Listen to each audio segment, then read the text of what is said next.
Well, hello, everyone, and welcome to the program. As always, I am absolutely thrilled that you are here. If you've never checked us out before, we are primarily an interview and a commentary-based program. Today, with me on the studio line is Cynthia Elliott. Cynthia, so glad you are here. Hello, Billy. It's so good to see you.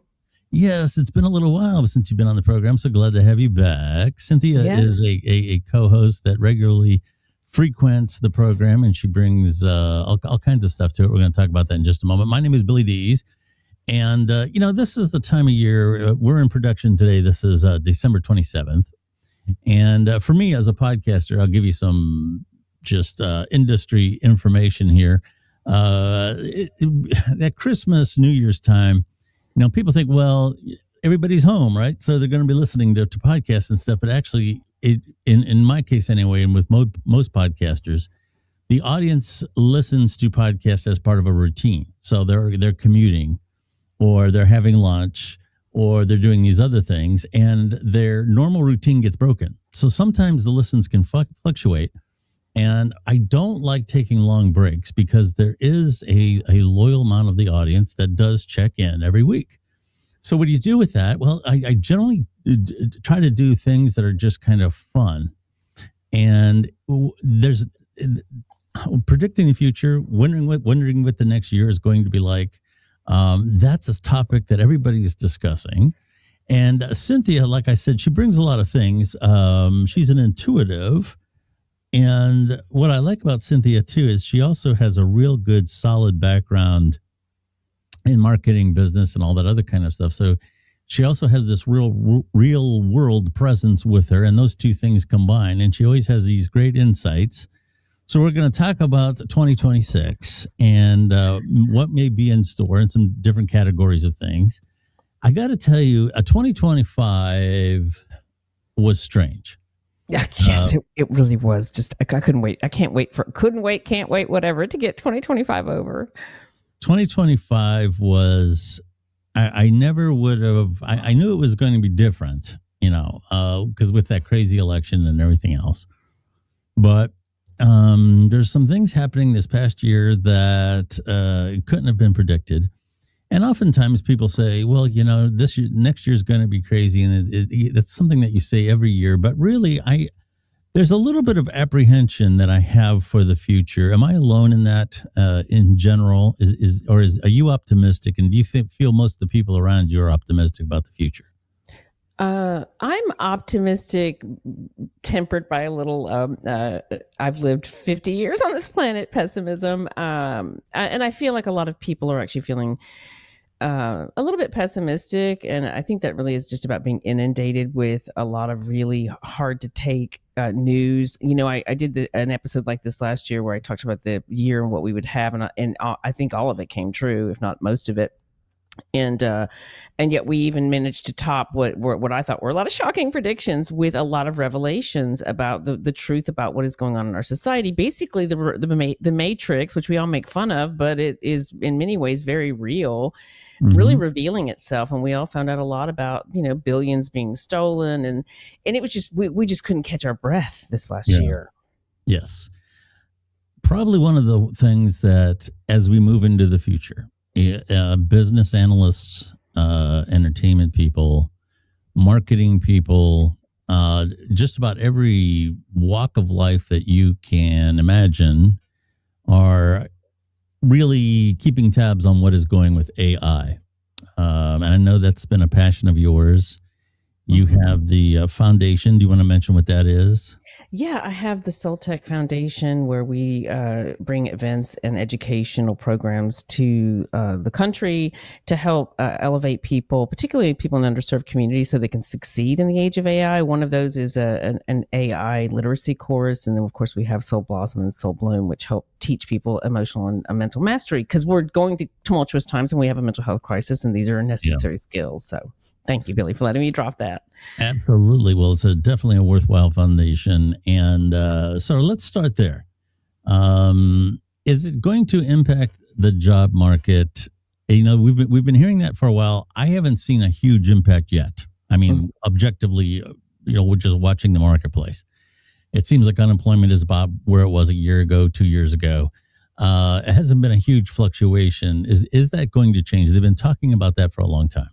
I don't think that the numbers are accurate. I do think that we have actually, in fact, had a quite a sizable drop in employment. I think a lot of that's being creatively covered up to keep optimism high. I'm not saying that we haven't created jobs. I know that the administration right now is working really hard to do that, but we have lost a lot of jobs. I mean, Amazon just let go 30,000 people, and their excuse was AI.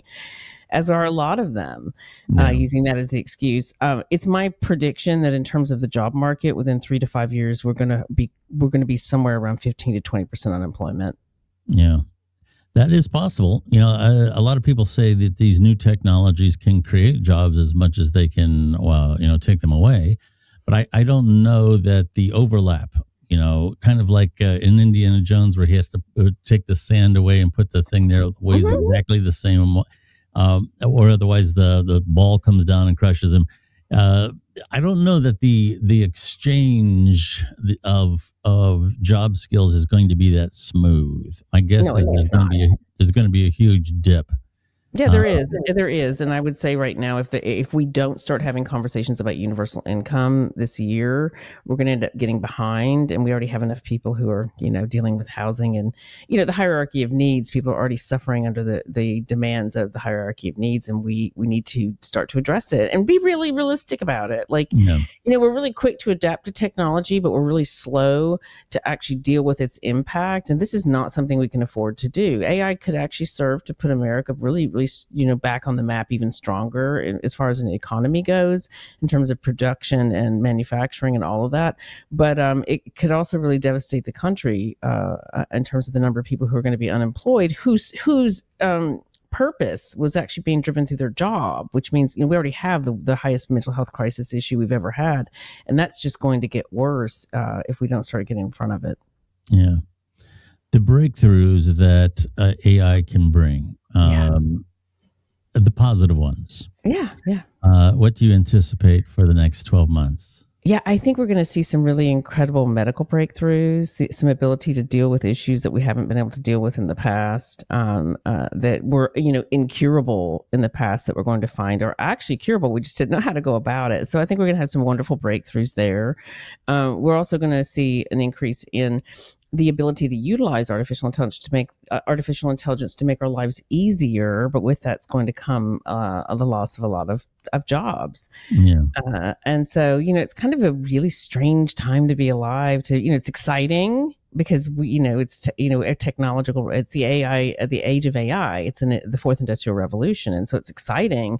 But it also comes with a lot of burdens. So a lot of breakthroughs are going to be great, but we're also going to have some incidents. We're going to begin to see robots enter the workforce in numbers that are very sizable, which is going to dramatically increase over the coming years. I mean, in 3 to 5 years, we really are going to start looking like a movie of something, futuristic or dystopian.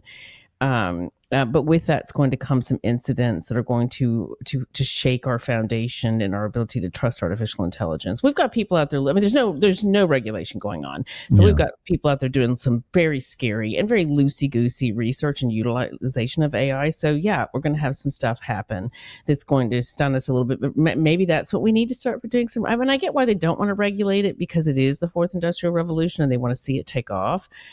But that's dangerous. That's a dangerous field to play on. My only thing about regulation is this, and we could have the same conversation about nuclear weapons. The fact of the matter is, we can't really say, well, nuclear war is immoral, so we should ban nuclear weapons. Well, you might as well, like when you walk into a bank and there's a sign there that says no firearms allowed. It's not like somebody says, well, I'm not going to go into the bank and rob it because I guess firearms aren't allowed here. Bad people are going to do bad things with good things. You cannot avoid it. And when it comes to nuclear weapons, the fact of the matter is that genie is out of the bottle. And how to create a nuclear reaction was very exclusive technology at the end of World War II. It is not anymore. Yeah. And probably, people worry about nuclear war between, like, say, the United States and Russia. That's probably the least likely scenario. What is more likely is a terrorist quite frankly, at his or her own peril, more than happy to blow themselves up in the process of having a detonation within the United States. That is quite literally the wet dream of many terrorists, is to create a nuclear detonation within the United States. And with artificial intelligence and robots and people doing wild research and use of them, the idea that somebody could not only create it utilizing a robot and with its artificial intelligence, like the super intelligence, is really not that far away. Yeah. And the ability to use one, whether the AI is building it or whether or not it's actually carrying out the plot, so that a human being doesn't have to actually give up their life to be a terrorist anymore. I mean, these are very scary prospects, but they're actually very realistic. And if we don't have conversations about what's possible, we can't actually prevent it. Yeah. Well, depending on the terrorist, their ideology sometimes is in favor of that. They feel that that's a way to ensure a favor with the gods and a good afterlife. But I think that the implementation, where I was going with that, is the idea that we got to regulate it, and then like that's going to prevent bad people from doing stuff. It's not. Oh yeah, no. And here again, that technology is much more fluid than nuclear technology. Even with nuclear explosions, there's certain regulators. There's certain things that happen within the reaction. There's certain types of reactions you have to get with other elements that makes it somewhat trackable in terms of the major intelligence agencies around the world working for both the United States, Great Britain, and a couple of other of our allies. There's only so many things that you can do with certain things. And when they start to see those things assembling somewhere, they know that with AI, you don't have that. Okay. It's a matter of manipulating technology. And I would think that would be much harder to trace in terms of somebody doing something in their basement with a bunch of supercomputers. That's scary.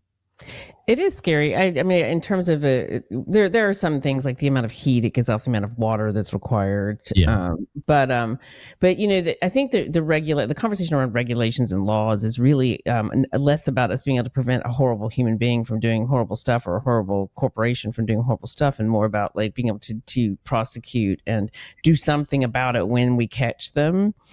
And then hopefully that prevents other people from doing it. That's like preventive, but who knows? It really is the Wild West. Yeah. You talk about consciousness a lot. And one of the most profound things I've heard you say is, when we talk about artificial intelligence, we have to up our game in our own awareness. We're so worried about AI becoming self-aware, and that human beings, and to a large degree, aren't as aware as what they used to be. I found that to be a very unique insight. Do you want to talk a little bit about consciousness and what you're talking about with breakthroughs? Yeah. So one of the big, at the core of the work that I do is the raising of human consciousness. And that's just an interesting way of saying elevating people from the lower vibrational energy, such as fear and anger, which is how our system is actually built to keep people in fear, because it allows them to be manipulated and used. But by raising our consciousness and becoming much more which is a fancy way of saying becoming more self-aware and more present in what's going on, we're equipping people with the ability to navigate and better manage this time of extraordinary. We are literally going to undergo more change, and we already have, but in just this next 2-3 years, we're going to just look like a different place. And people are not equipped for it if they are not present and aware. They're already stressed.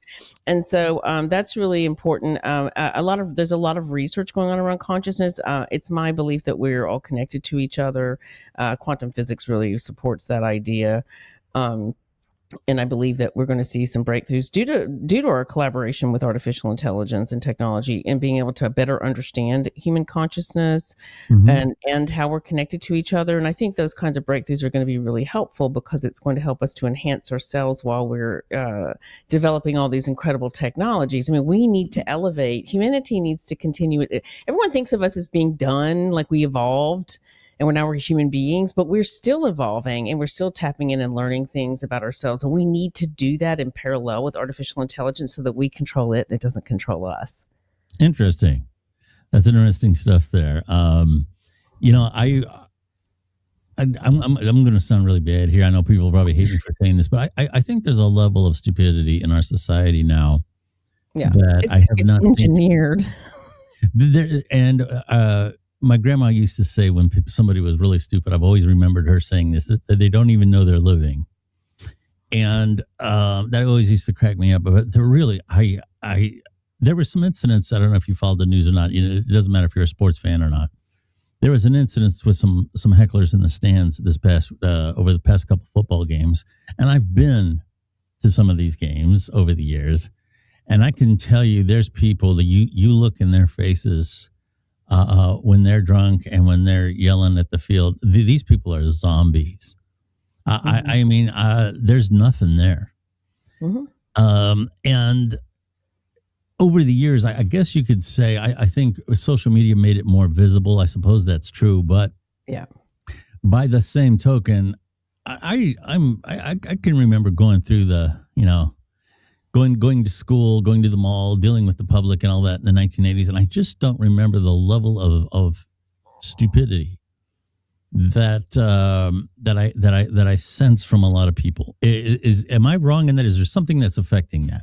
I actually think that we were better behaved in many ways. Not okay. Let me reword that.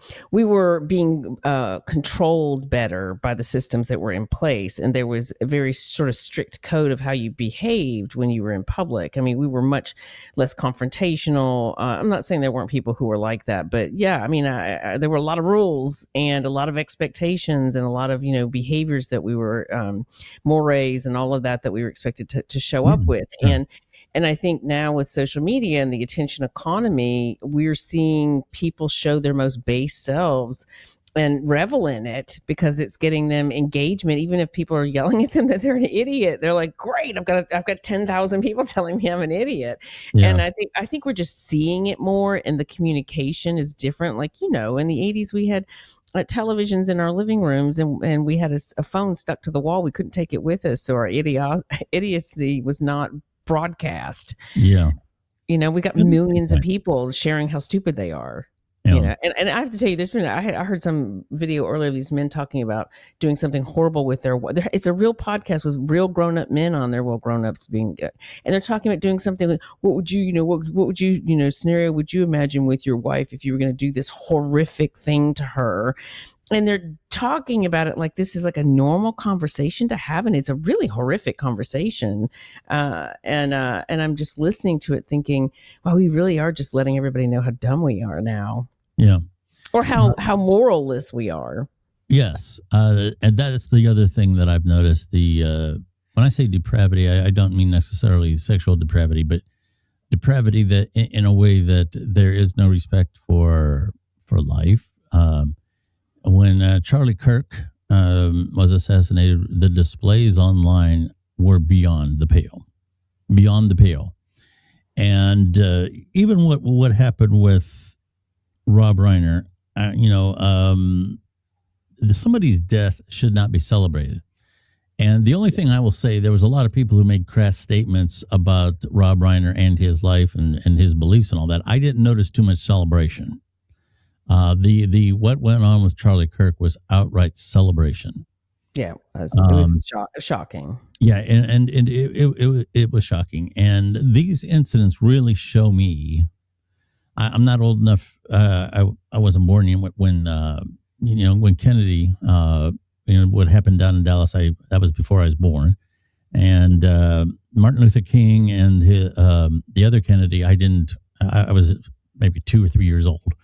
So I don't know, but from what I can gather is I'm sure there are people quietly in bars tucked away somewhere said, yeah, I'm glad they're gone. But for the most part, there was a certain decorum. Even people who did not agree with those individuals were not celebrating in the street like you have now. And I just find that I think we have, we talk about is evolution true or not? I think we're de-evolving. I think it's a certain percentage of us are de-evolving. I think there's a certain group that are really struggling. I mean, it's interesting. People will say these kinds of things, and then you'll mention that the mental health crisis is worse than it ever has been before. The number of people unaliving themselves, especially younger people, is astonishing. Like I shared 30 stats over the whole month of mental health awareness, and the stats were shocking to me. And I knew a lot about mental health. We have a mental health crisis. So the fact that people are out here showing their mental illness, and I'm not making fun of them because we all have mental health and we all struggle at times. The idea that mental health actually means having a mental health challenge is like something only a certain percentage of people. We all have mental health, and it all needs maintenance. But people are out here sort of like showing it to everybody, and they're thinking that they're celebrating it. Like you look at Trump derangement syndrome. I see and hear people say and do things sometimes. I'm like, you would never have done that to another president ever, no matter how dislikable he was. That tells me just how much you've lost your mind to it. So, yeah, I mean, I think there's a percentage of the population that's actually leveling up and becoming much more present and much more aware, which is kind of hard because you begin to really understand just how messed up things are. Like us all finding out about the $1 trillion that have been stolen from us and sent to foreign countries, and while we have people starving and homeless and unable and canceling their insurance in this country. Yeah. So yeah, it's interesting times. We talk about energy. A lot of times with AI, and you also have alluded to things it could do for the space race. Do you want to talk about that a little bit? Yeah, we're going to have some breakthroughs. So this is going to be a really exciting year. This last year was an exciting year for space and energy, and we're going to continue to see that. We're going to have some breakthroughs in terms of energy, some new forms, if you will, that will allow us to better prepare for and to be able to utilize our space programs to go out there among the stars and carry human consciousness out away. We don't want it to just be sort of isolated. This higher level, this more dense form of human consciousness or consciousness, we want to carry it out into the stars because we are unique in the universe. And the only way for us to do that is to be able to really have these incredible space programs. I'm a huge supporter of the space programs. And so the U.S. is going to see some real successes this year. We're also going to see some stuff from China. They've got a very aggressive program. They've got a lot of secret research going on. They're much more, a lot of people are like, oh, hey, they're only doing this and that with AI. It's like, it's China. Do you think because you work in technology that China's sharing you their greatest secrets with you? Please. Yeah. China's incredibly competitive, and they are going to use AI to, try to beat us at our own game on every level. So we're going to see a huge event. We're going to see some advancements in energy, new forms of energy, new ways to utilize energy. And we're going to see, some real successes in the space program. We're going to see some incidents as well. This is part of what happens when we're conducting, when we're plowing new roads. Yeah. It usually comes at the cost. We've seen this with a few of the rockets this last year that really struggled from some of the different countries. So it's an exciting time to be alive. I mean, I do believe in the very near future, and I mean this in like 10 to 30 years, we will be out in space with space, which I'll just say warships, if you will, for the lack of a better word, where we're out there, really beginning to understand the universe better. Yeah. I would not understate the technology that not only China, but a number of other countries have. We often take it for granted that the United States is the leader in technology, and we are a leader. I don't know if we are the leader anymore. Yeah. And here again, getting back to stupidity, this is a cultural thing. We have become a culture that celebrates stupidity. And if the Chinese, their whole culture is built around an importance of work. Mm-hmm. They respect their parents. They respect their elders. They respect their teachers. Work is held in high regard, and they go to school and they don't learn a bunch of social studies bullshit. Yeah, a bunch of crap that's not going to do anybody any good. Yeah, they actually know how to do math, and really good math. Mm-hmm. And Newton came up with with calculus and a lot of other things. But there's people out there who really know how to utilize those tools. And Americans speak with we. We went to the moon. We have cell phones. We have this and that. Only a small fraction of Americans actually know how those things really work. Mm-hmm. And that's not true in China. Okay, so the idea that we could get behind them not only in technology, mm-hmm. and technology and defense always tie together. They always have. Oh, yeah.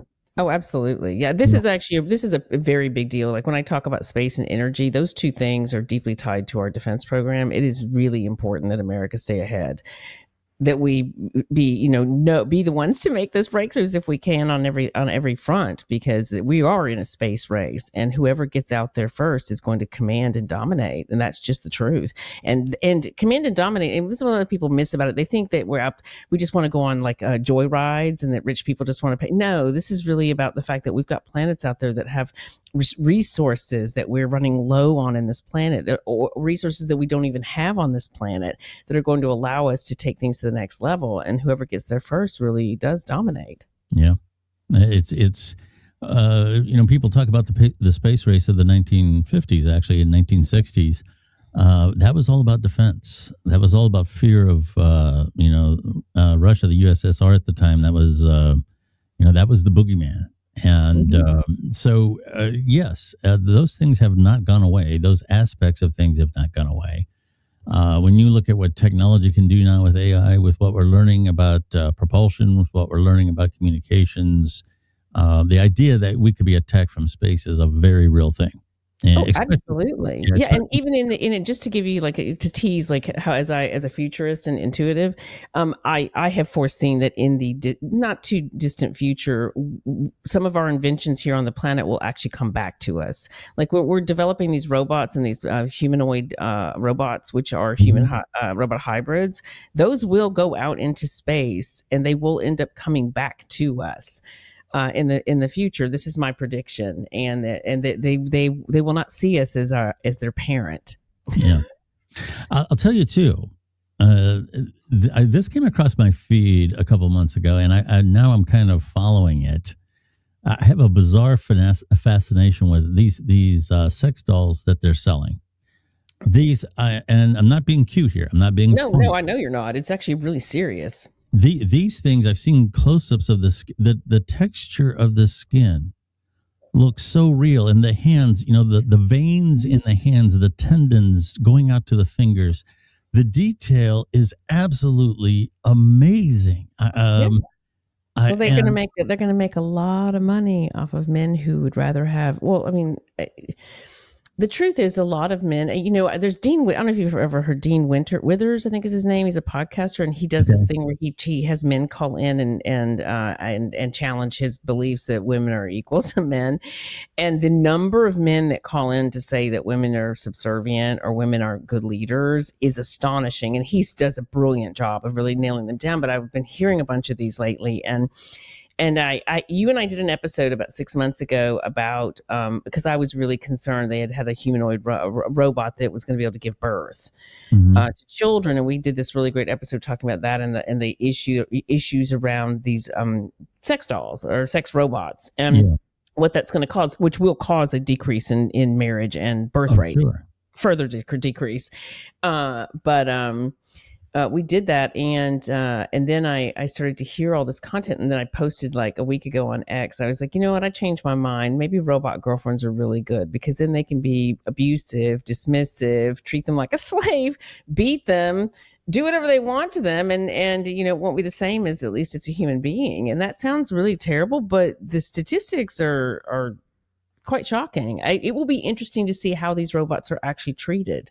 And, since they can record memory, which I think they should be required, which brings me to something else I want to mention. Sure. Since they it'll be interesting to see, like, will we eventually be convicting someone for killing their sex robot, because they have the video? Like, that's kind of like, it's wild, but it's kind of fun to like sort of speculate. Not fun, but you know what I mean? It's interesting to speculate. Yeah. But that brings me to something else. We're going to have a serious issue if this country doesn't do something about the technology that they're going to want to ship into our country, like these home robots. I do not believe we should have home robots in this country that are coming from China or countries like that, because the fact we already have television spying on us, we already have social media spying on us, phones spying on us.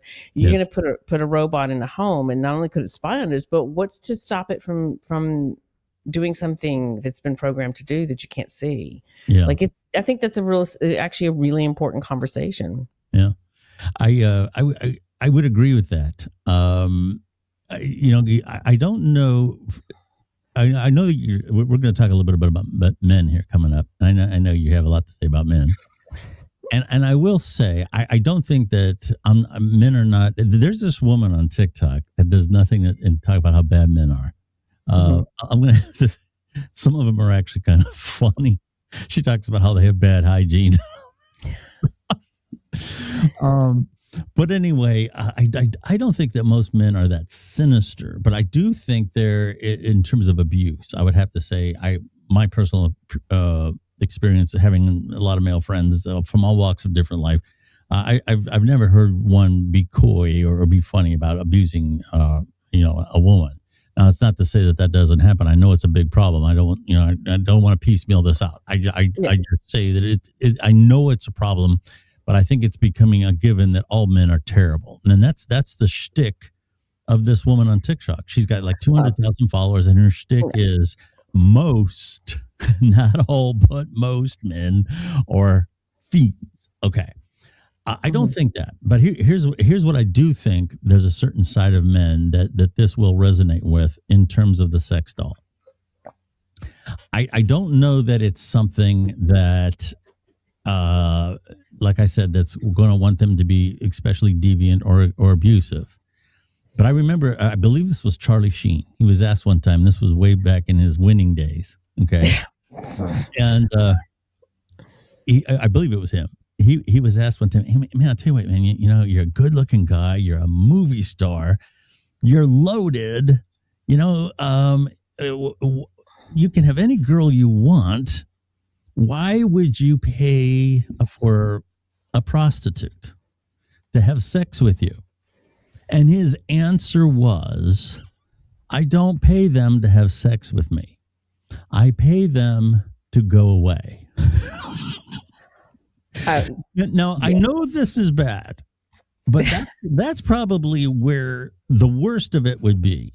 I think men do like the accessibility of sex without all the headaches. Okay. And I think that's probably the worst of it. And I'm not trying to be funny about this, but I just think that's probably the worst of it. But what this is going to do in the long term, and it speaks to women too, when the line between having a relationship with a person and the line between having a relationship with something that is inanimate, that is essentially, we talk about a blow-up doll. Now, these things are much more advanced than a blow-up doll, but in terms of life, they're just as dead as a blow-up doll. But they can trick your senses into believing that they are something more, which then tricks your mind. So one of the main reasons why women have stopped getting married and stopped dating, I mean, it's a huge trend. It is a huge trend, is because there is a lot of men can't actually see it. Do I think most men are bad? No. Do I think that too many men are bad and not enough men are doing something about it and teaching and helping to push forward emotional intelligence? Yeah, that's actually a huge issue. But men are not doing the work to overcome a lot of the assumptions that they have placed in their life. Like I am actually quite astonished at times at the number of men who are producing the red pill bros and all those idiots. The number of men out there that think women should be subservient. And you talk about the conservative Christian movement, like that a lot. Most of those guys actually see women as second class citizens. They really do, or that she should be home cooking, cleaning. When a robot, which looks hot, can actually wipe your ass, do your laundry, cook your meals, I was about to say something really crude. That's okay. No. Suck your cock. What all of those like when they can do everything that they have taken women for granted for. Women are pushing back now and saying, look, I don't want to be your mommy. Like, I want to have a career, and if I'm going to pay half, then I'm not going to do all the home labor as well. And I don't want to have children because I'm going to be expected to quit my job or be the main caretaker, come home from my job and do most of everything. I mean, the amount of emotional, physical, spiritual labor that has been placed on women's doorsteps and is assumed by the vast majority of men, is one of the reasons why we have the issue going on. Simultaneously, we have a lack of emotional intelligence in men because they haven't needed to evolve. Like, they're mad at women for evolving, but it's because we didn't really have a choice. Yeah. And we wanted to be able to take care of ourselves and not be subject to a man. And if we do not see a real dramatic increase in the number of emotionally intelligent men who see women as equals, yeah, we're going to have a lot of girlfriend robots. Men will be getting, heck, I bet you some men will even be getting married to their AI robot girlfriend. And she'll be able to do all those things that these men expect. And so we're going to see some awful incidents. I mean, this is just going to be part of what happens. Is it everybody? No. Do I think it's all men? No. But do I think it's way more men? I mean, just in my own experience, the number of men that I have met that are sadistic and awful human beings who abuse women is quite astonishing. Yeah. Yeah. And there's a lot of bad, but they don't have a corner on the market on being bad human beings. There's plenty of women out there. And yes. So, I will say that there's a lot of very conniving, evil, opportunist women out there. Okay. And the world is full. When you talk about red pill, toxic, and men with their, is it an emotional quotient? Is that what you're referring to? Yeah, emotional intelligence. So, men haven't really needed to evolve. Like, and this is really a problem. It's a societal issue that we have, and because it hasn't been a requirement or an expectation for men to be emotionally intelligent. As a matter of fact, men have been gifted with this. Men are less emotional than women, which is bullshit, because the 92% of all crimes, violent crimes, are committed by men. Our prisons are filled with men, and all wars have been started by men and kept going for years on end by men. So to say that, when a man loses his temper and starts breaking things or hurting his partner, that is somebody who is not in command of their emotional experience.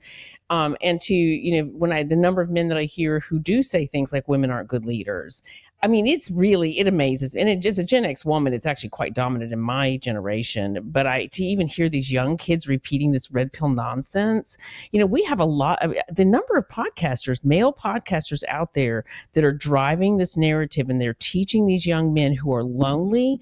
A lot of them are struggling with mental illness. They're isolated because they're all using their cell phones. They're not challenged by society to actually become emotionally intelligent and evolved and responsible for themselves, and they're being fed these what seemingly like a masculine guy who's teaching them to treat women as second class citizens. This is all it's done is they're a big part of all this whole a recipe that has brought us to a place where the birth rate and marriages are down on unprecedented levels. And I actually see that worsening this year because we have more red pill, horrific, toxic, gaslighty content than we've ever had before. Yeah, I would agree with that, but I would also say that I think the pendulum went too far the other way. I mean, a lot of men were essentially demasculated. Oh, well, yeah. I mean, I don't even know if I'd call them. I mean, are they men when they want to be women? And Nicki Minaj, who actually I liked even when she was somewhat of a controversial figure with the twerking and all that. I will give her this, and this isn't what I'm about to say isn't exclusive to rap music. It's across the board. Music right now, the music in what's being produced is very synthetic. The people that are producing music are more technicians than they are musicians, and they can take somebody who's got a good image, make them hot for a while, and then their limitations, and eventually a show, and they move on to the next one. Nicki Minaj has some inherent talent. She's got a good musical feel, and I like her voice. I like the way she sings and raps.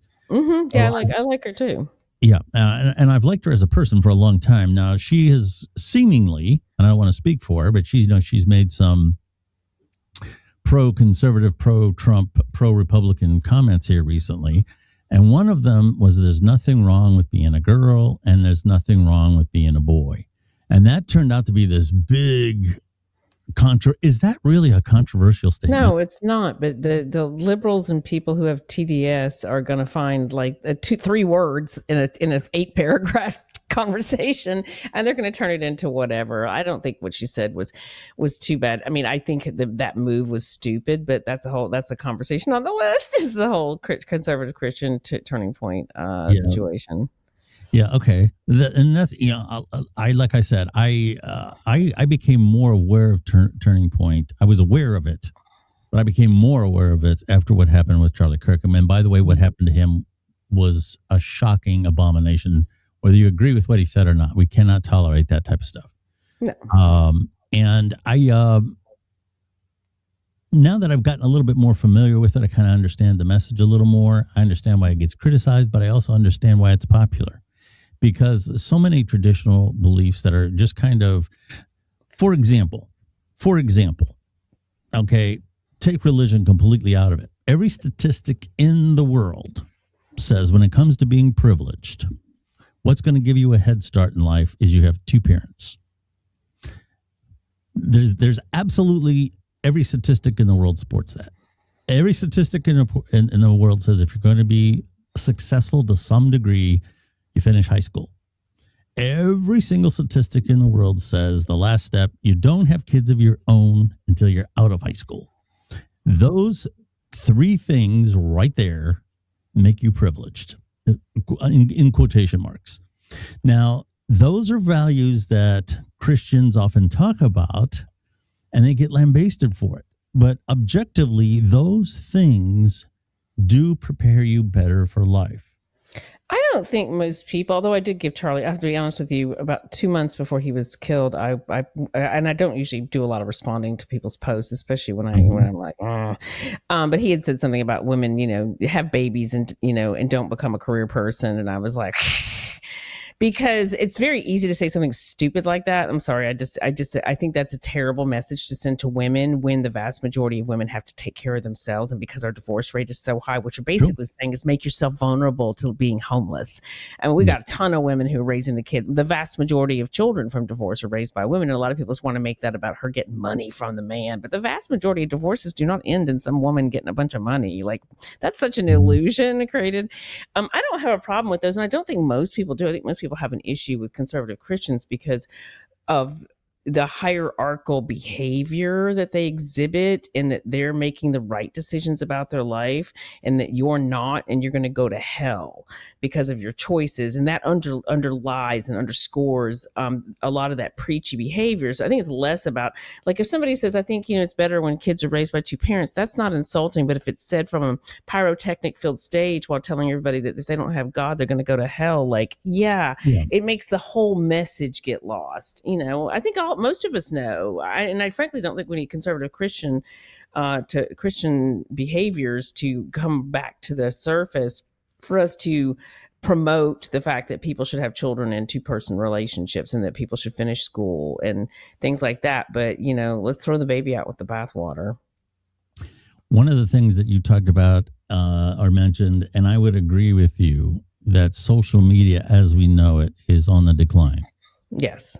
Okay. Do you want to talk? And I agree with you, and I have my own reasons for saying that. I'll let you go first. Why is that? Social media is its own worst enemy. They come out with something new, it's really popular, and they ruin the platforms every single time with monetization and limiting your engagement and views. One of the best things that TikTok did, which what made it dominate, was that you could be this random person wherever and engage with people all over the planet and build a following just from being an interesting or a smart or just kind, whatever it was, person. And all the platforms do this. They go monetization, they start shoving ads down your throat, they start making it difficult for your content to be seen by anybody, and then you have to pay for it. And they're all doing that. Instagram's pay to play, they're all now pay to play. And on top of that, because we live in the attention economy and being able to get anyone's attention now when you have like 3 seconds before somebody's like click, is that you have to play a role and you have to pick an angle, which I find boring as hell, which is one of the reasons why I just refuse to do it. Like, I'm sort of general, I have an overarching thing, but I'm not going to be the person that you go to that talks about divorce or menopause or, abusive men or whatever that angle is. Like Scott Galloway's the lonely, he picks the lonely male epidemic. It's wearing on people, and we've had a few years now with the closures where we were sort of all like, it was great. We're all communicating with each other and sharing these sort of ideals, but now it's getting old. And on top of that, we're getting inundated with advertising. And on top of that, we've got a lot of content, which is rage baity and negative. and it's beginning to really wear people down. And I think the idea of racing around and sharing yourself with everybody in the world on every single platform is beginning to lose its shine. I mean, the 98% of people cannot make money on social media, and at some point, you have to look at what you're doing and say, where am I prioritizing my time and energy? And I think what we're going to see in 2026 is this sort of return to the she thing will be to be unavailable, to not be available all the time, to not be communicating all the time, to not be posting all the time, to be mysterious, to be somebody that people have to get to know. I think that's going to become popular. Well, the thing that I would say, it's one thing to say that it's hard to become a creator to the point that you're going to make money. That's one thing. But it's to the point now on most platforms where you will get very little view, very little interaction, unless you're paying to be verified, you're paying for this, you're paying for that, you're paying for the other thing. And what it's doing is it's turning most people into viewers. And that will only, the whole thing of social media saying is social media, meaning it was two-way. You could follow big creators and other things, but you could also contribute to the flow of information in some meaningful way, and I think that has been stripped from most of the platforms now. And unless you're doing something, social media's most useful tool is supporting something else. Like I use it to support the podcast, which lives primarily on podcast platforms, but it isn't the other way around. There's people that were very successful maintaining podcast social media platforms, and they just simply can't do it now without pushing monetarily paying for stuff to get pushed out. So that model did very well for 10, 15 years.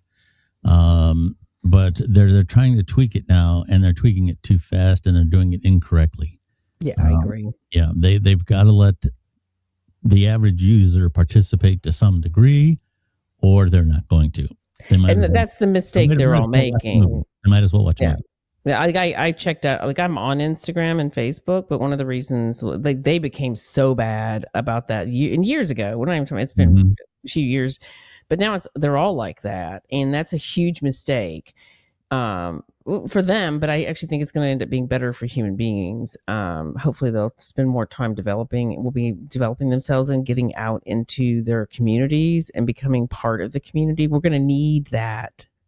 We're going to need that desperately for people to build community that's strong, like we used to have when I was a kid. When when we were both kids, community. A lot of it stemmed from the church, but we've evolved. We can have community that doesn't involve having a particular point of view in religion, and I think that's much more a better community anyway. Yeah. But that's going to become really necessary. Yeah. With technology, we're becoming increasingly isolated, although we feel as though we're out there because we're on all these social media platforms. In fact, that's all false, shallow exchanges that don't actually have any depth to them. They don't have any realness to them. So speaking of that, I mentioned they might as well be watching a movie. Movies are not doing well. Hollywood is not doing well. No, that was one of the predictions from last year. I mean, actually, if you go back to I did a video 3 years ago, and I was like, Hollywood's screwed. Yeah. And for a lot of reasons. A lot of reasons. Certainly the rise of streaming, which Hollywood invested way too much in. There's too many things. You can't find half the programs that are on 12, 15, 20 different.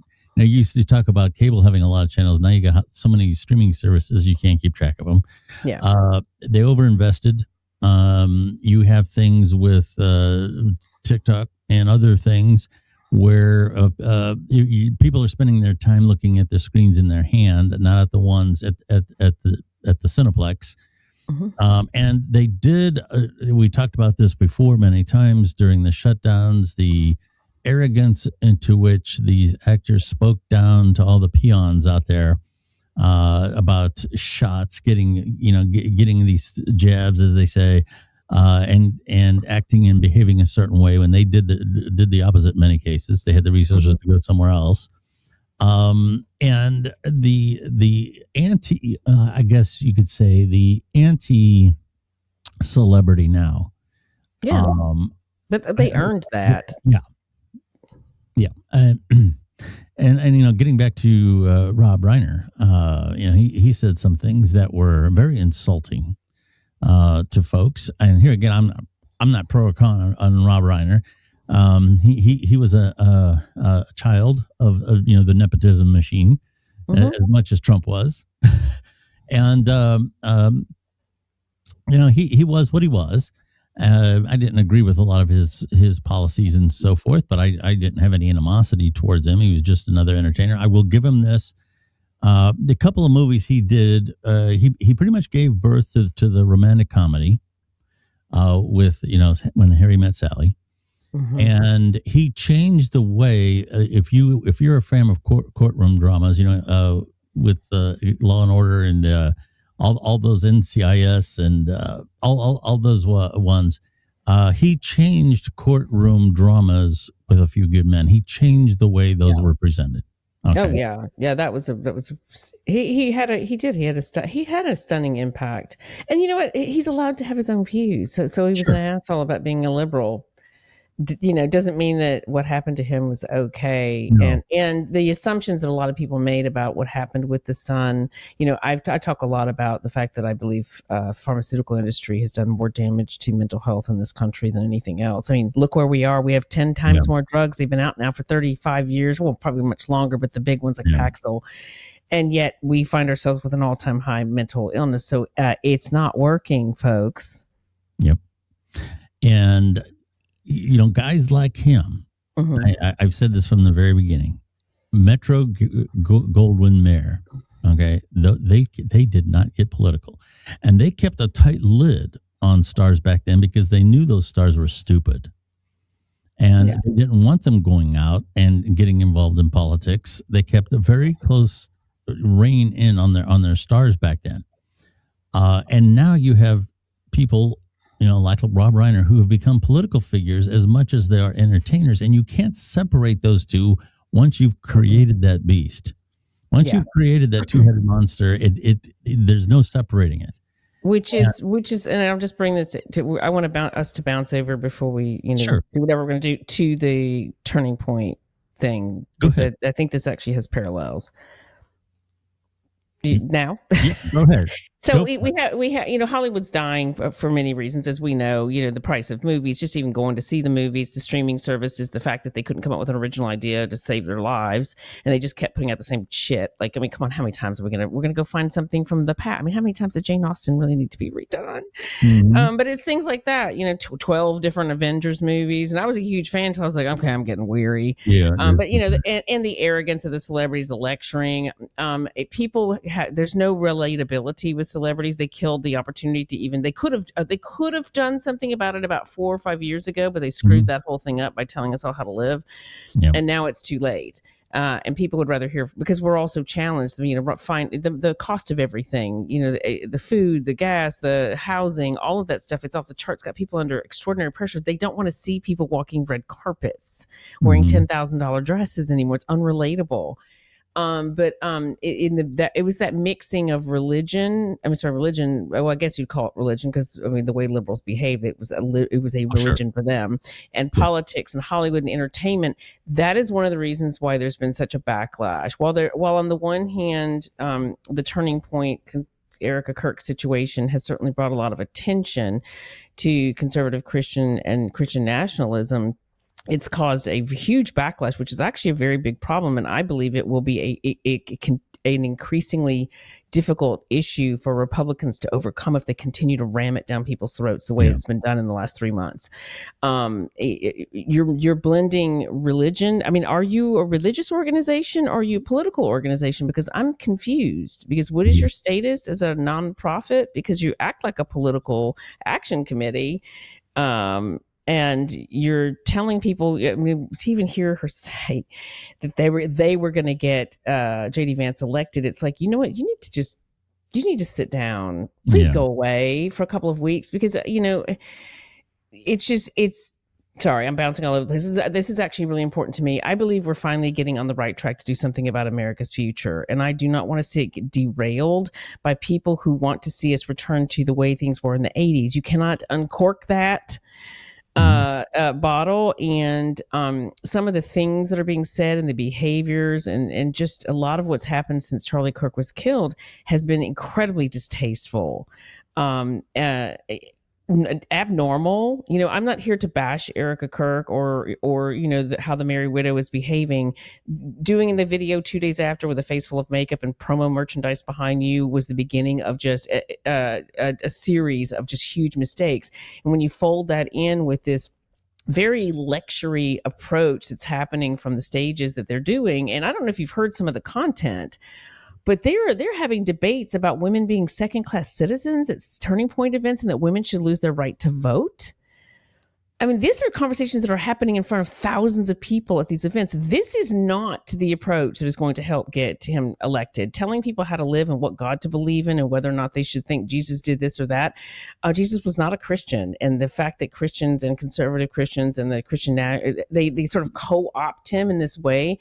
It's not America. This is not America, the way we approach things in America. And I think it's actually a big mistake for the Republican Party. And if they don't back off of it, the race that J.D. Vance was not in, they are now putting him in, and they're giving the rope to the Democratic Party that they desperately need to get themselves back on footing.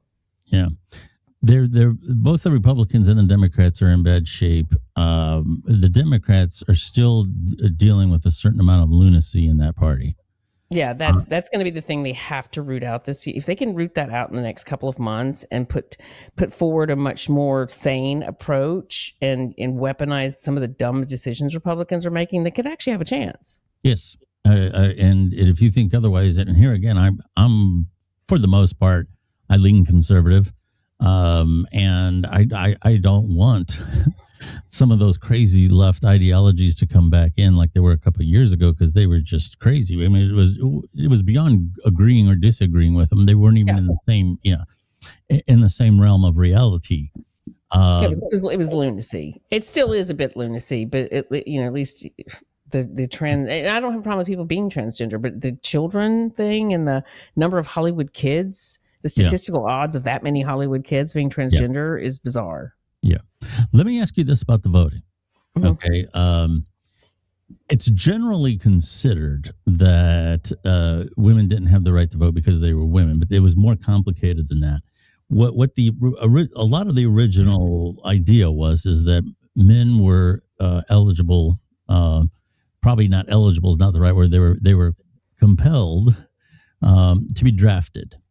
Mm-hmm. So because of conscription, they felt that the people who are going to fight the wars that the politicians start, that those people should be, doing the voting. Do you think they actually? I mean, I think that sounds like a really good excuse, but do you think they actually considered giving women the right to vote for a really long time? Because my understanding is that they fought that for as long as they could. Well, I'm going somewhere with this. Okay.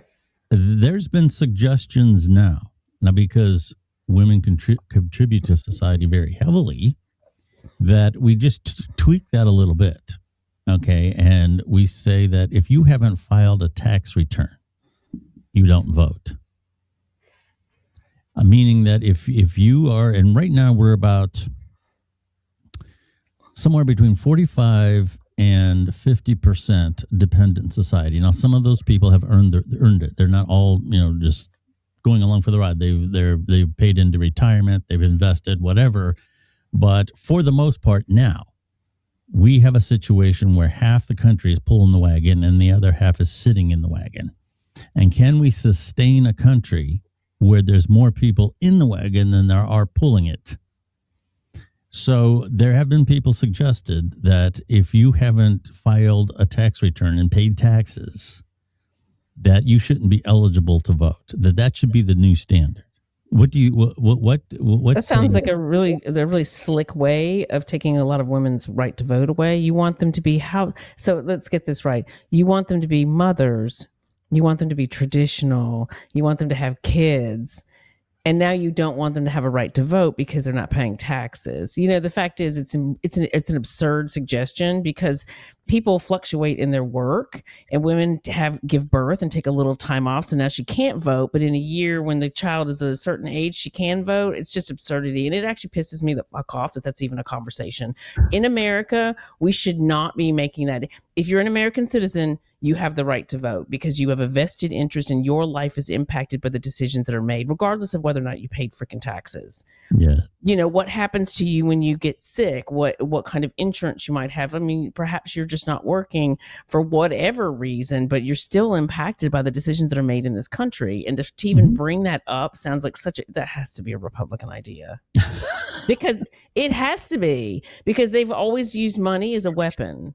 I mean, I'm a Republican. I'm very open about that. And I was a Democrat for a long time until he started acting like Looney Tunes, and then I switched. That's funny. But yeah, it has to be, because they're the only ones that come up with these crazy ass ideas that involve limiting people's rights by using money.